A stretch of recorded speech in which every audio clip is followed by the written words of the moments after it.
দীর্ঘ ৩২ বছর পর জাহাঙ্গীরনগর বিশ্ববিদ্যালয় কেন্দ্রীয় ছাত্র সংসদ জাকসু নির্বাচনের তফসিল ঘোষণা হয়েছে। তফসিল অনুযায়ী জাকসু নির্বাচনে ভোট গ্রহণ হবে ৩১শে জুলাই। বুধবার দিবাগত রাতে প্রশাসনিক ভবনের কাউন্সিল কক্ষে তফসিল ঘোষণা করেন বিশ্ববিদ্যালয়ের উপাচার্য মোহাম্মদ কামরুল আহসান ও প্রধান নির্বাচন কমিশনার অধ্যাপক মনিরুজ্জামান।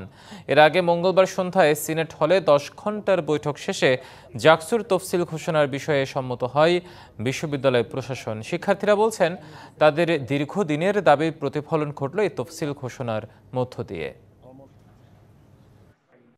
ভোট গণনা ও ফলাফল প্রকাশ ৩১/৭/২০২৫। এই আইটেমগুলি আছে আমাদের স্কেজুলের মধ্যে। যদি এখানে কোনো আমাদের অনিচ্ছাকৃত ভুল ভ্রান্তি হয়ে থাকে সেটা আমরা কারেকশন করে নেব।